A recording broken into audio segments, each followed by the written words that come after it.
Hi there, it's Skyward Shield. Welcome to Football Talks. I am joined by Bill. Say hello, Bill. Hey, hey! Alright, Super Bowl week is upon us. We are days away from the final kickoff of the year. Before we get into that, we have things to discuss. We have a Yes. bit of there's a little bit of news revolving one of the teams, but I'll get to that later. For now, Bill, since the awards are also coming upon us, you and I have taken time to decide which player or organization or coach deserves what award. All right, Bill, can you list me the order of our list? Alright, so our list this year is going to consist of this way, and it's going to be first up, the NFL MVP, followed by the Offensive Player of the Year, followed by the Defensive Player of the Year for all of the NFL, followed by the Rookie Offensive Player of the Year, followed by the Rookie Defensive Player of the Year, followed by Coach of the Year. Then we have the Best Organization of the Year, the Worst Organization of the Year, the Worst Fan Base in football this year, and then the Comeback Player of the Year. All right, then let's get started. Bill, let's talk MVP because this one was unanimous. Yeah, this is easy as it gets, really, to be fair. I, Just say who it is, Bill. uh, we both have Matt Ryan being the MVP. You know, Matt Ryan this year, he just lit on fire. He's called Matty Ice for a reason. He showed that he grew as a quarterback, leading the Falcons to the Super Bowl. You know, he's grown into an elite quarterback finally. That's what he was expected to be. He's finally achieved that status. Yep, and if you look at his numbers, this is by far his best season, both statistically, mentally, and physically, because he has diced up defenses. He's taken out the trash with the bad teams he played, even without Julio Jones. He had some of his best games, even when Julio Jones was out. So it's not, oh, there's Julio Jones helping him become better. No, and that's because Julio Jones is the best wide receiver in football right now. So I Right, think there's that. exactly. I think that's something to mention because somebody will say again, his players make him good. No, even when they're gone, he's still putting out numbers and beating down the bad teams like he's supposed to. And the thing that separates him is that he, like you said, was diagnosing defenses the entire year. That was really the progression in his game. He constantly started throwing interceptions, etc. during the season, but he finally started cutting that down. He started getting more completion percentage, more yards, and with that comes more touchdowns. You know, and Mohamed Sanu being there also giving him extra weapons to start using, that really opened up his game. I mean, really, you can only force it into Julio. It's the same thing as Stafford in Detroit. You give him more weapons, you let him flourish. You take away Calvin or Julio, and he has more weapons. He is going to flourish as a quarterback. And you saw it this year. All right, Bill, offensive player of the year. I will say mine first because my offensive player of the year is Tom Brady. I would have loved for him to be MVP, but I think Matt Ryan deserved it a little more. But I still think Brady deserves some recognition, and this is the best way to do it because he only lost one game in his thing this season. Because remember, he was not around for the first four because of the suspension in Deflategate, which, as you and I know, Bill, that was full of shit. But Right. straying from that, this guy had only thrown two picks the whole year, and four picks total if you count the postseason. He Correct. has played great. He has diced defenses. He has a great team to cover him. You have LeGarrette Blunt, um, and Deion Lewis for the run game. You have a stout offensive line. You have Chris Hogan, who has emerged as a deep threat.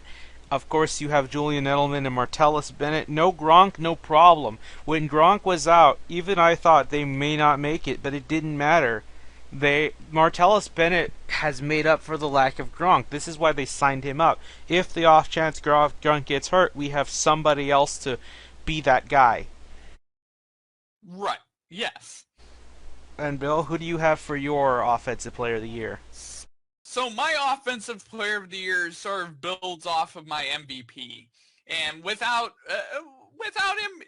him, Matt Ryan still played well. But my offensive player of the year is Julio Jones, and for the simple fact that for large parts of the season he has been uncoverable. You cannot cover this guy right now. And that is a sign that he is just on another level right now. He's just playing at such a high level. I mean, when you have a 300-yard receiving day, you're just on a different level. I mean, Matt Ryan, even in that game, he was still throwing to other people, and Julio wasn't being demonstrable for the football. He was accepting the game as it came to him, and the game came to him, and he just demolished that game. And so he's been doing that all year, and even when he's been hurt with his turf toe, he's still been uncoverable. That's what's scary. Well, Bill, do you think he's going up there in terms of power, like greatness, like Megatron? I think he's on his way towards being an uncoverable monster for the next 5 years. I really do believe that. Yeah, well, they should enjoy while they last because I think Kyle Shanahan really helped shape up this defense or this offense. Dan Quinn has done all he could to make the defense good, and honestly, in a couple of years, I think Atlanta will have a better defense. They'll be like the polar opposites of the Seahawks, where the Seahawks had the Legion of Boom and a great defense to lead them to the Super Bowl, and now it's just converted to a solid offense and a solid defense. I think soon, especially when Shanahan leaves, they will eventually convert into a solid defense and a solid offensive attack. So that's correct. Anyway, next, Bill, we shall go on to Defensive Player of the Year. Who do you have? So my Defensive Player of the Year is going to be sort of a little bit out there. I know who you're going to say, but mine is Jadeveon Clowney, and I know his numbers are not out there as amazing, but what he meant to the Texans defense was really showcased what he built himself into this year. He really took that next step, and he without Clowney, Merciless wouldn't get in there and be able to wreak havoc.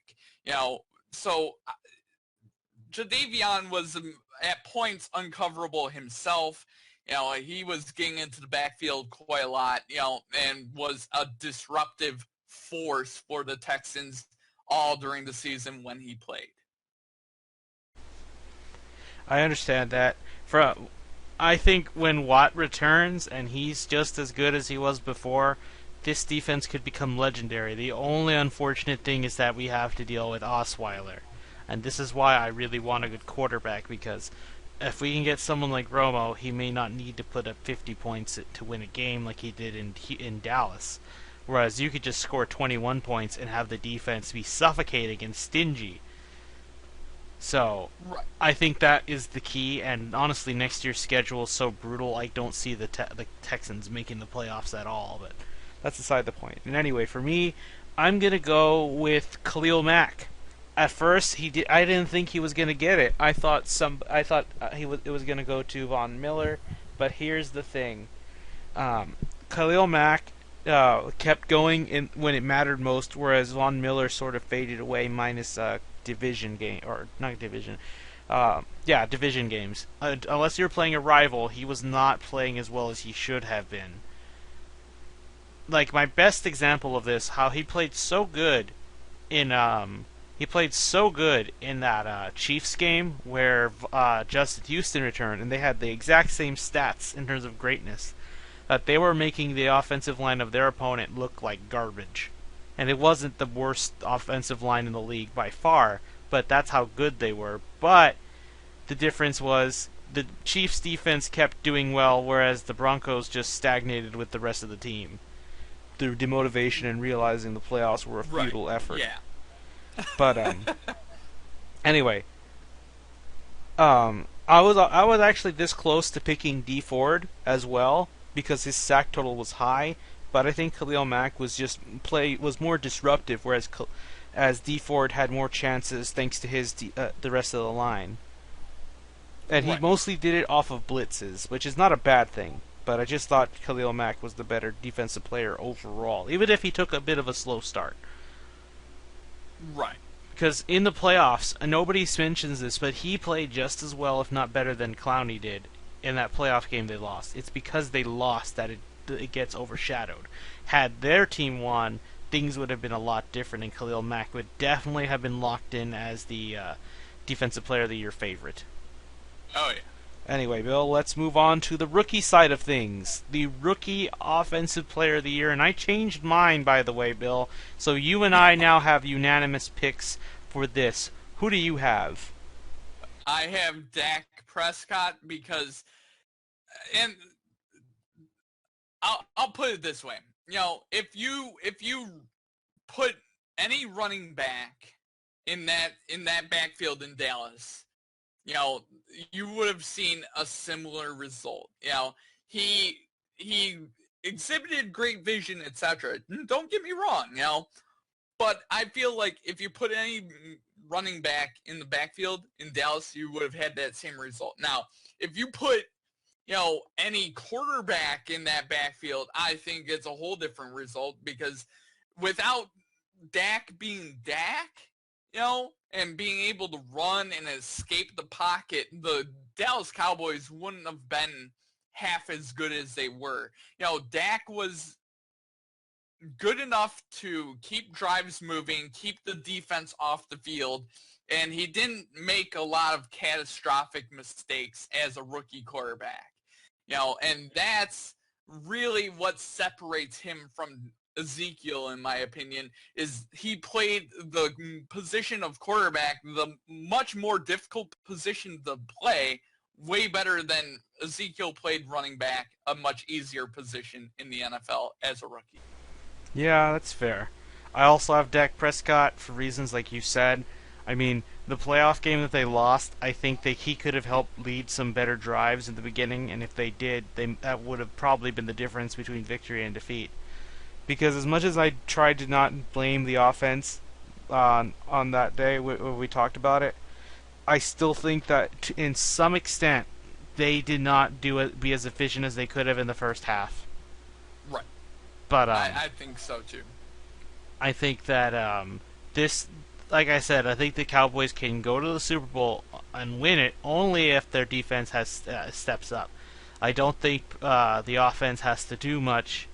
Doesn't need to carry. You can't rely on one side to solely carry. I think you need to have your other side to at least be decent and viable and helpful when it really matters, especially because the difference between this defense and the defense that they ironically lost to the Packers in the year before was that that defense was much more opportunistic, feeding off of turnovers to get off the field quick, whereas this one was not so much turnovers. I think it was a lot of lucky and playing bad teams. Again, the Pittsburgh Steelers were the best case because they were the best team they've played, and the only reason they won was because Dallas had the ball last. Right. Had the situation been different, I think it would have been the Steelers one. Like if you switched the scores and who had the ball at that time, I think the Steelers would have done the exact same thing. Right. Yes. So I mean, I'm not saying that they won by luck in a way, but I think it was a lot of fortunate things as well as the offense. Just because if you have the offense last on the field, the Cowboys can win it. But if it's the defense, I would give it in a really good day a 50-50 chance. And that's assuming you're playing a good team. Oh, yeah. But Definitely. anyway, let's move on to Defensive Player of the Year. I have Jalen Ramsey. I know Bill, you have Joey Bosa, and I understand why. But to be honest, I choose Ramsey because he played all 16 games. He was great, and I got to see Houston play against him against Hopkins. I mean, mind you, we had a bad quarterback, but it didn't change the fact that Ramsey was stingy. He makes you earn each and every yard, and it is not easy to get around him. And he's a really good corner. I still believe if Dallas got him instead of Elliott, they might have had a chance at beating the Packers. I think he's that much of a difference maker because he's a shutdown corner from the word go. He was not a developmental one at all. He was the most pro-ready out of all of these players in the draft next to Joey Bosa and Elliott. But I think I would much rather have I think defensive pro-ready players are a lot harder to get than offensive. Offensive, as long as you have a good enough offensive line, it does not take long for that player to start producing.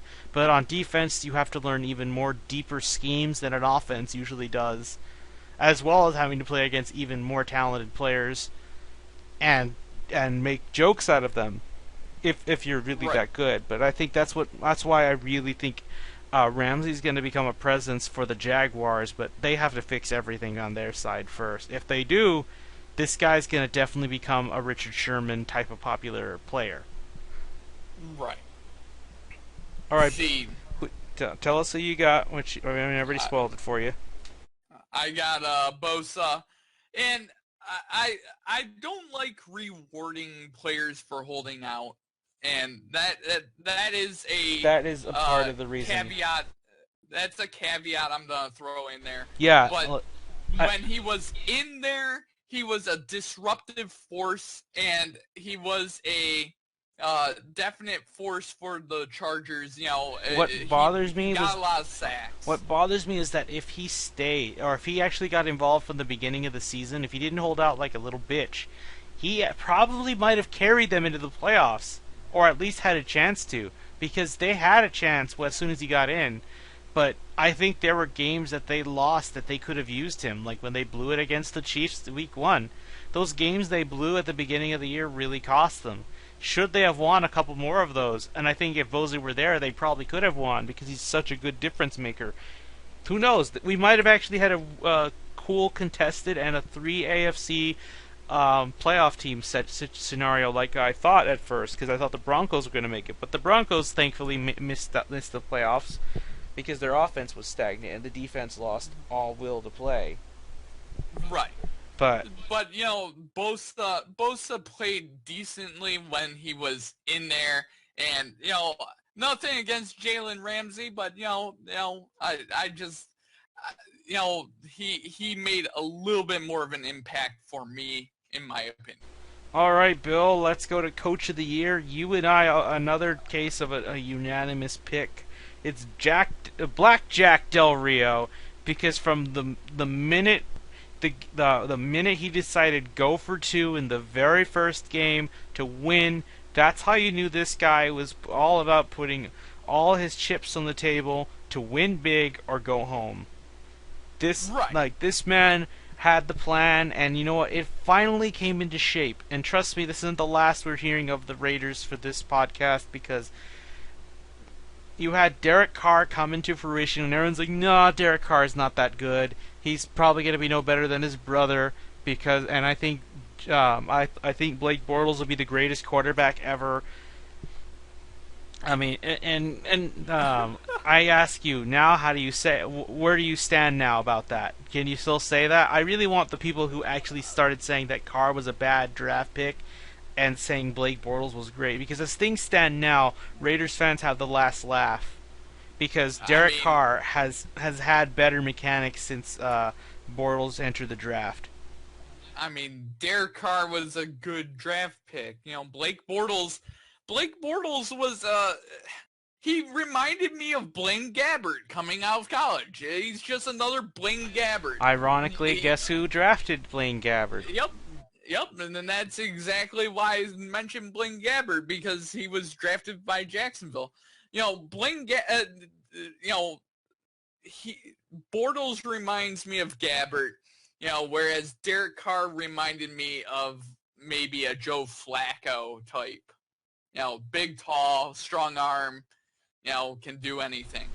Yeah. You want to know who I think of when I see him? It's going to surprise you. I think of Tony Romo, except less fragile.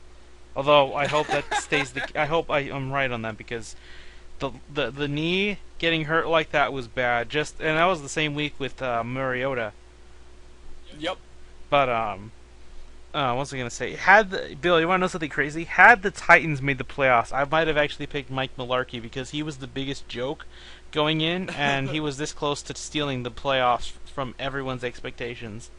Right. So I would have had to say, yeah, I was wrong about that. But back to Jack Del Rio, just not only just from first week, every week he sort of pushed the right button. He got his team ready to play. He got his team in a position where they were competing for the number 1 overall seed in the AFC when no one thought that they could beat Kansas City or Denver in their own division. I mean, that's a testament to his coaching and how good of a coach he is. He was good in Jacksonville. He's good here. Yep, and he should be glad he left Jacksonville because that's a mess right now. But anyway, let's move on to the organizational side. Best organization. Bill, we'll let you go first. All right, so I'm going the easy route. I'm going New England. Every year, if it's not New England, it's one of like 5 different organizations are the best. I mean, from the ownership of Robert Kraft, who is an amazing owner, to the GM of New England, to Bill Belichick. They constantly bring in good talent onto their team, and they know what they're doing, and it's evidence every year when they make the AFC title game or the Super Bowl. They're just built to constantly be in a state of deep in the playoffs or in the Super Bowl, and that's a testament from the organization side. Yes. As for me, I'm sticking in the West Coast while they're still there. Because let me tell you something, they may have this award right now, but they may very well have the opposite one come next season or the year after. I have the Oakland Raiders because, Bill, I really wanted to give it to the Patriots, like I said, but then I remembered the Raiders were this close to getting the first seed from the Patriots. And had Derek Carr not have gone down, we might have had a very different playoff scenario entirely. And that was one scenario I really wish I could see, but sadly we'll never see. Maybe Earth 2 has it, along with President Bernie Sanders. But anyway, I think the Raiders organization did very well because this is years of accumulating good picks, getting good players with those high draft picks during the years where they were bad. Because you got Khalil Mack and Derek Carr in that same draft. You got Amari Cooper that year, and then you got now a safety. You just have to make the defense be a bit more dominant, have a better secondary, and then this next year, they could have a chance at going to the Super Bowl. I mean, I'm telling you right now, Bill, my next year's title game is actually going to be something without the Patriots. I think it's going to be the Raiders at the Steelers. Just like in the past. Just like in the 80s, where the Raiders and Steelers was a heavy rival game. Right. Despite not being in the same division. It's very possible. Because, trust me, Bill, the Steelers' offense was never at 100%, even when Le'Veon Bell was there because of the lack of, Martavis Bryant. You have him back. You're going to have him back next year, hopefully. And then now you have an astounding offense, which is going to be hard to cover. You might have an Atlanta Falcons season with them next year. But I think that their defense is a little bit better than the Falcons right now. But anyway. Oh, yeah. Anyway, Bill, let's move on to the worst. This is another case of unanimous. I had them last year, Bill. They are my back-to-back champions of worst organization, the San Francisco 49ers. Have they not learned anything in the past year? No. They get Chip Kelly. We knew Chip Kelly would be sent out the door. I didn't think they'd go this bad. I knew they were going to get the first pick. I thought they'd at least get another win. Nope. They were a bad team. They've been a bad team. They're the least talented team in the whole NFL. And that's saying something considering you have the Cleveland Browns here too. And between those two, Bill, disregarding the team, just looking at the roster as a whole, I might consider taking the Browns more than the 49ers because the Browns seem to at least, despite going almost 0-16 this past season, they did not give up on Hugh Jackson. Right. They haven't given up on him because he is a good coach. He is a really good coach, and the players love him. This time, they did not like Chip Kelly that much. They didn't hate him, but it wasn't the best option. And the organization, they seem to do all they can because they love their freaking bad GM, who was the reason, what's his name? Harbaugh left. Right. No, Belke. Trent Belke. I think he's gone. I think he's gone right now. Yeah, he's been fired. Yep, just like the Colts GM, because they don't want to fire. They don't want to fire Pagano because they love Pagano. Yeah. They respect him, but it's like, no, he's not a good coach for you anymore. But I mean, I'm fine with it. They can keep Pagano as long as they want because they're not going to go anywhere with him. I'll put it this way. You know, San Fran. I was gonna go Cleveland this year and have it back to back. But when you have another one join the dumpster fire club, you know, you just gotta go with the other one that joined the dumpster fire club, and that is the San Francisco 49ers. They're just they were the most chaotic organization. You get rid of Jim Harbaugh. You bring in Jim Tomsula. Jim Tomsula is fired for no reason. You bring in Chip Kelly, and then Chip Kelly gets fired for no reason, and then you fire your GM. What are you doing? What are you doing? At least with Cleveland, you expect them to be a 1-15 team.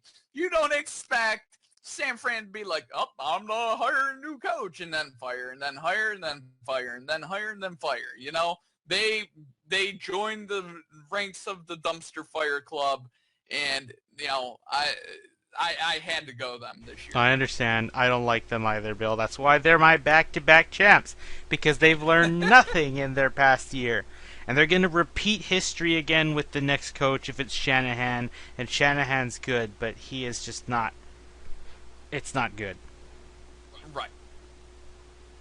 But anyway, Bill, let's move on to the worst fan base, and I will let you go with this one first.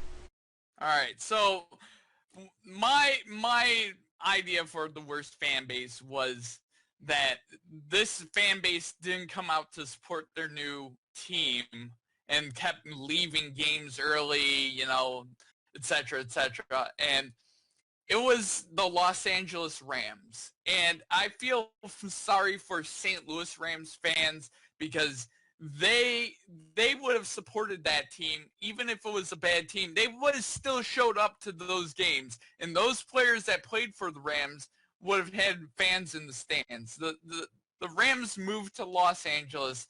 Los Angeles wanted a winning team, and Los Angeles didn't get a winning team, so they didn't show up.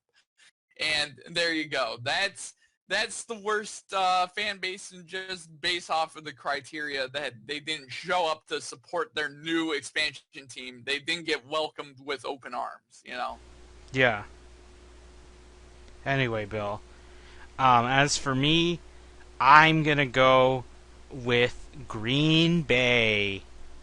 You know why? Because their attempt to personally go after me and say that I was saying that the Packers were not going to have a good season, and sure, they ran the table a little bit.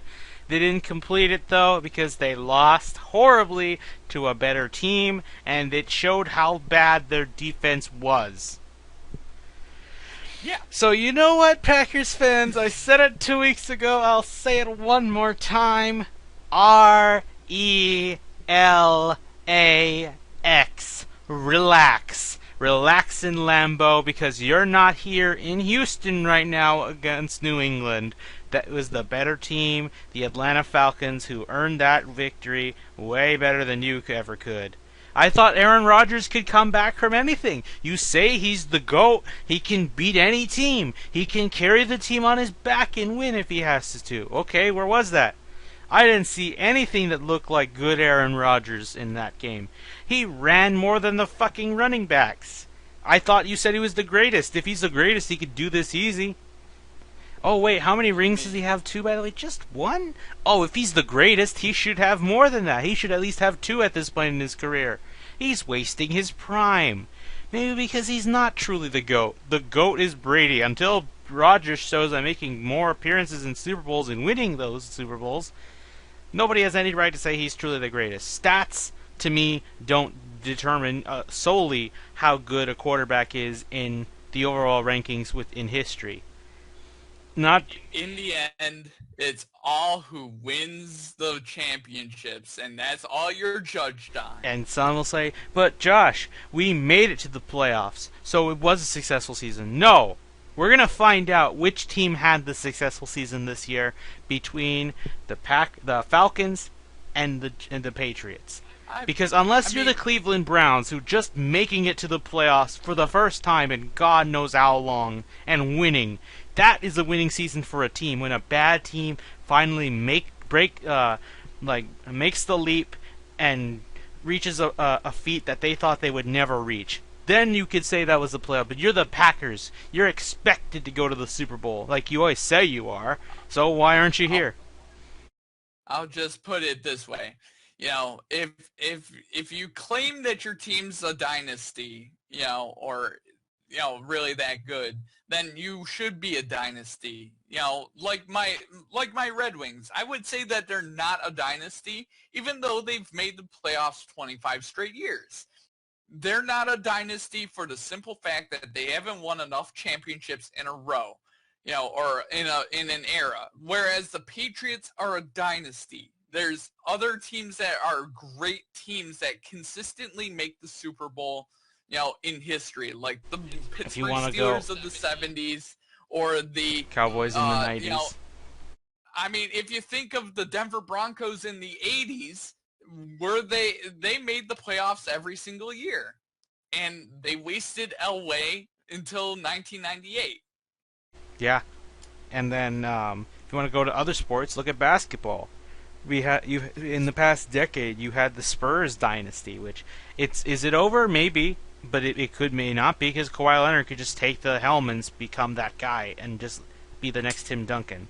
And if you want to go farther back, you have Jordan's Bulls, which was one of the best sports dynasties as well, or the Boston Celtics in the 60s and 70s. Now that could be argued to be one of the best ever as well. Green Bay, Green Bay is a good team, but they're not one of the great all-time teams. In the last 10 years, they've won one championship. That's not a dynasty. That's like a one shot. Like the Tampa Bay Buccaneers when they won in 2002, that was a one shot. Exactly, and they were good for 5 to 7 years in that same time frame.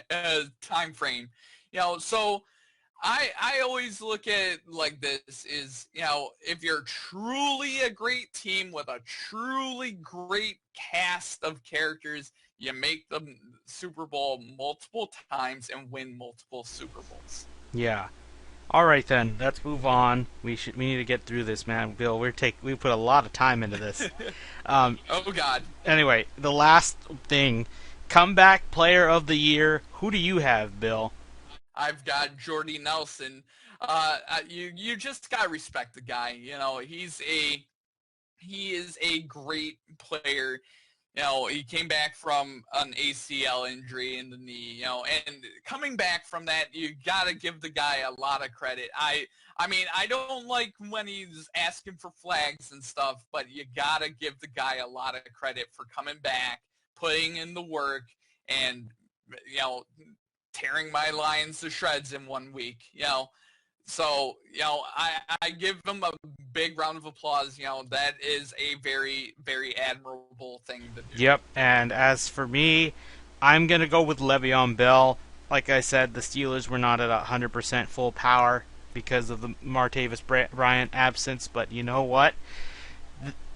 Le'Veon Bell is definitely one of the best running backs, especially the ones that can catch the pass as well as run in the whole league. This kid's going to get better so long as he stays healthy. The Steelers will always have a shot at a title game minimum. Right. Because as we saw, they may not have put touchdowns on the Chiefs, but they literally kicked their way in. But Le'Veon Bell was a big reason why they even got into those positions to score. Right. Yep.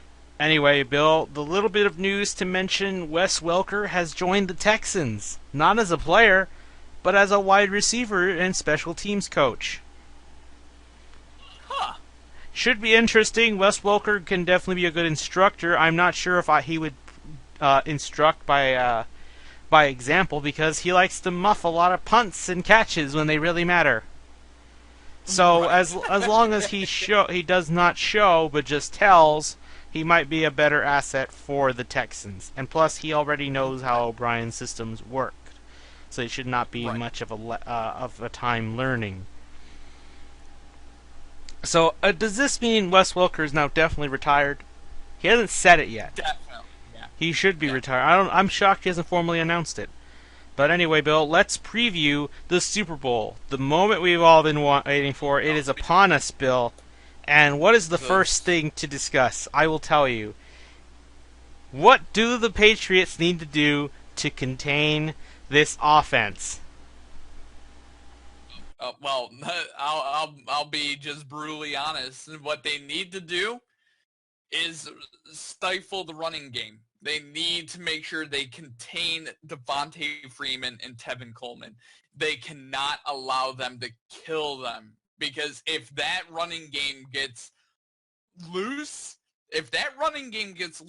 then play action becomes an issue, and then you've got Julio Jones running free in the secondary all over the place.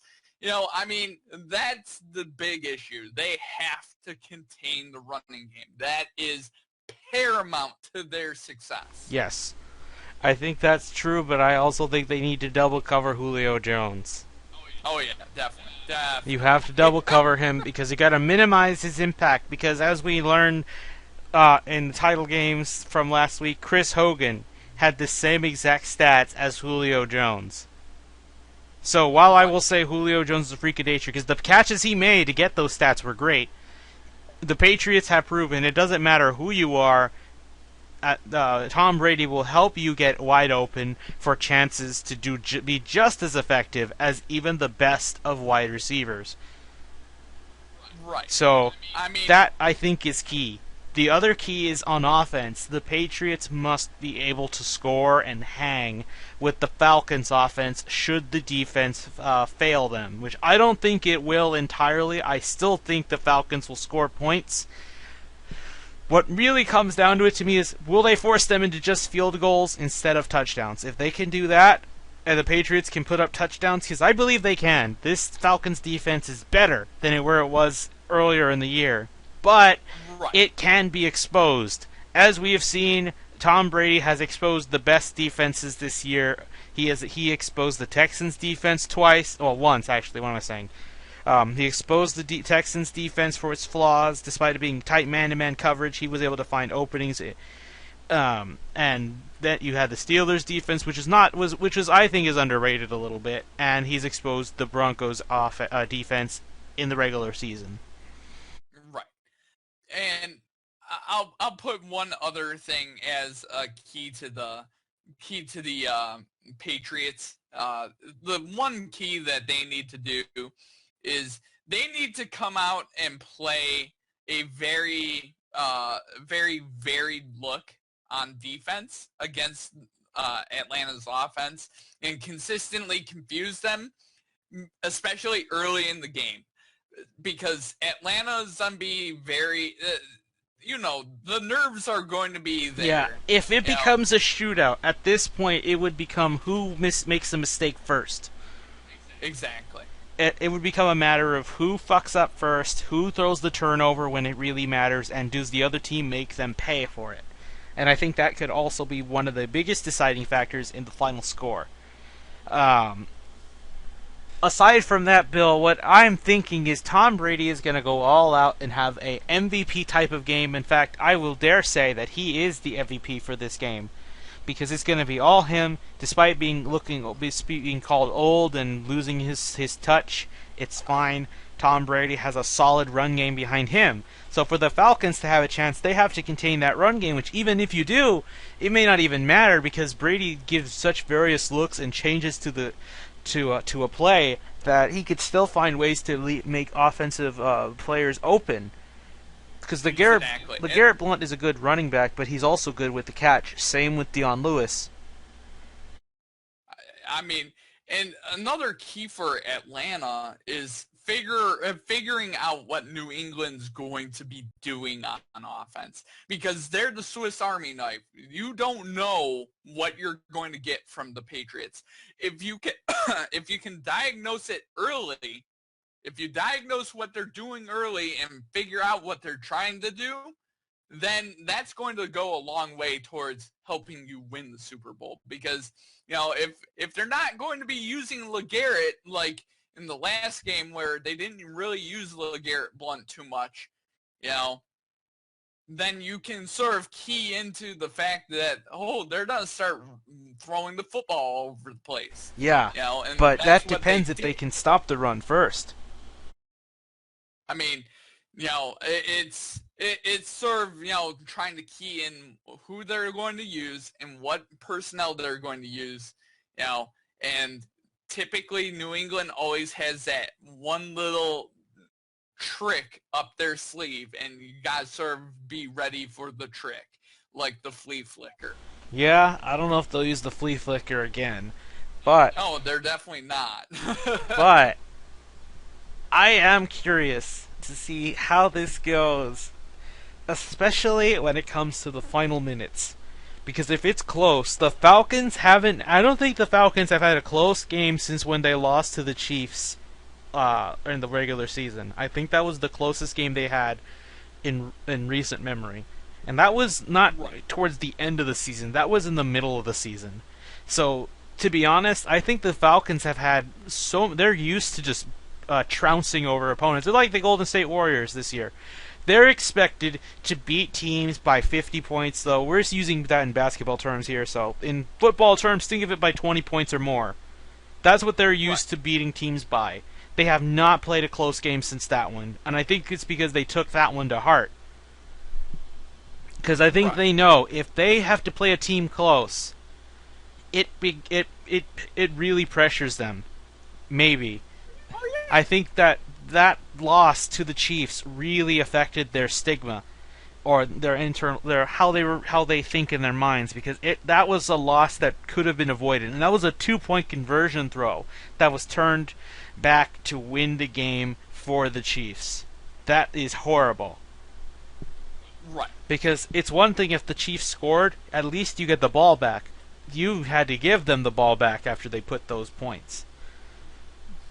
Right. But anyway, is there anything else you think that you need to mention about the Falcons and the Patriots in this game, Bill? I really believe that really it's going to be an offensive slugfest. I think the first part of this game is going to be a nervous time for both teams. I just feel like the Patriots' experience with Brady and Belichick, getting them all prepared, is going to be the difference in the beginning part of the game where I think they're going to get I think these teams actually want the ball first. The Patriots usually never want the ball first, but I think they want to stay ahead of the Falcons. I think they should just keep doing what they typically do, because typically when they don't take the ball first, or typically when they do what they do typically and not take the ball first, they win. and I would do that again. Even if I get behind Atlanta, I gotta believe that my offense is going to beat their defense, and their defense overall better at the end of the year has been statistically bad. All right then, Bill. I think I don't have much else to say about this game, so let's pick it. Oh man. According to the fans, 57% are going with the Falcons. Bill, give me your pick and score. And while I think that the fans are definitely have the right idea, I feel like this game is going to be a shootout, and I feel like this could be maybe an overtime game, the first overtime game in the history of the Super Bowl. You've been hoping for that for years, Bill. I really believe this could be a Super Bowl overtime game, and I really honestly believe it's going to be 35-35 after the end of regulation, and that New England wins the Super Bowl in overtime, and both teams possess the ball, and neither gets the touchdown.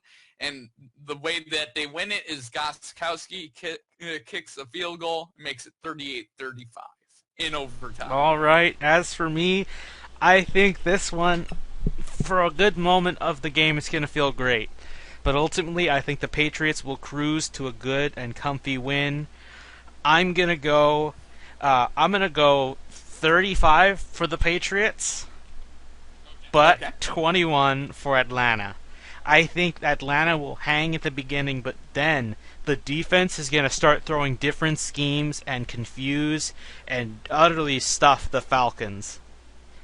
So I think it's going to be a bit of a comfier win, but the beginning of the game is definitely going to feel like a nail-biter. Because like I said, whoever makes the first mistake is going to very likely lose, and I think the Falcons are more likely to make that mistake than the Patriots. Tom Brady is too level-headed, and the only times he's thrown picks were against great defenses, and that was the Legion of Boom, and I think Baltimore, and then the Texans in their postseason.